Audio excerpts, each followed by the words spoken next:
రాజ్యాంగ నిర్మాత డాక్టర్ బాబా సాహెబ్ అంబేద్కర్ జయంతి సందర్భంగా మంత్రులు కోమటిరెడ్డి వెంకటరెడ్డి, పొన్నం ప్రభాకర్లు లైబ్రరీ ప్రారంభించారు. అంబేద్కర్ చరిత్ర భవిష్యత్ తరాలకు అర్థమయ్యే రీతిలో దృశ్య రూపంలో ఈ లైబ్రరీని ఏర్పాటు చేశారు. ఇంకా ఇందుకు సంబంధించిన పూర్తి సమాచారాన్ని మా ప్రతినిధి స్వాతి అందిస్తారు.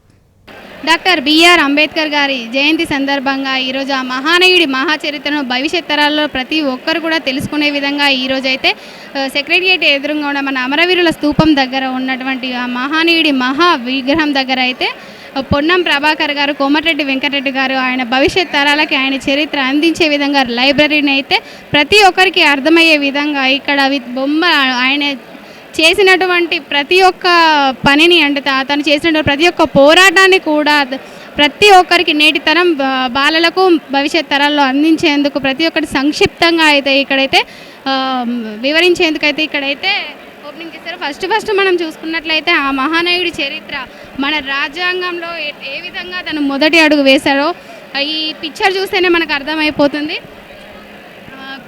ఈ పిక్చర్ చూస్తేనే మనకు అర్థమవుతుంది ఆ మహానీయుడి ముందడు మన భారతదేశ చిత్రపటంలో ఆ మహానీయుడు ముందడుగు మన ఏ విధంగా ఉంది, మన భారత చరిత్రను ఏ విధంగా భారత రాజ్యాంగాన్ని తను ఆవిర్భవించారనే విధంగానైతే ఇక్కడ ఈ చిత్రాన్ని చూడగానే మనకు అర్థమయ్యే రీతిగా ఇక్కడ కింద మన రాజ్యాంగ పుస్తకంతో పాటు పైన మన భారతదేశ భౌగోళిక చిత్రపటాన్ని అయితే ఉంచి అందరికీ జేబీ.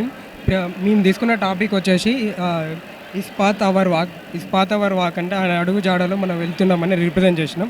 ఇక్కడ మేము 3 స్టెప్స్ వైజ్గా తీసుకున్నాం. Before constitution, after constitution, before constitution ఎట్లా ఉండే, ఆ పరిస్థితులు ఎట్లా ఉండే అనే ఉద్దేశంతో పెట్టినాం.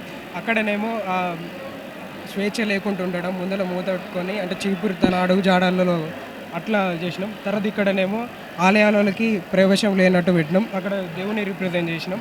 ఇక్కడనేమో అన్టచబిలిటీ, వాటర్ కూడా తావనేయకుండా అట్లా చేస్తుంటే అక్కడనేమో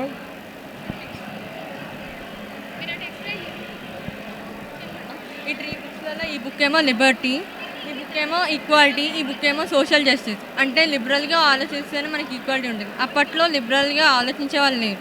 అంటే రిచ్ మ్యాన్ ఏమైనా చెప్తే కూడా పూర్ పీపుల్ ఓకే మేము తక్కువనా అని చెప్పేసి ఫాలో అయిపోతూ ఉంటారు, వాళ్ళకి ఎడ్యుకేషన్ లేక. అది సో ఈక్వాలిటీగా ఉంటే మనం ఒకరికొకరికి సోషల్ జస్టిజం చేసుకోవచ్చు. అలా అని చెప్పేసి అంబేద్కర్ కాన్స్టిట్యూషన్లో ఈ 3 ఫేజెస్ని చాలా ఎక్కువ కాన్సన్ట్రేట్ చేసి రూల్స్ చేశారు. మేము అప్పట్లో ఎలాంటి స్ట్రగుల్ ఉండేదని చెప్పేసి ఈ బాక్స్లో మేము స్ట్రగుల్స్ చూపిస్తున్నాం. మీరు ఇట్లా సైడ్కి తిరిగితే ఒక్కొక్క సినారియో ఒక్కొక్కటికి కనబడుతూ ఉంటుంది.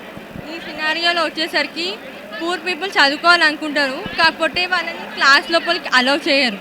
బిఆర్ అంబేద్కర్ గారి జయంతి సందర్భంగా మా 1TV న్యూస్ తరఫున ఆ మహానుభావుడికి గణనీయాలు అర్పించుకుంటూ కెమెరామ్యాన్ ఓంకార్తో స్వాతి, 1TV న్యూస్, హైదరాబాద్.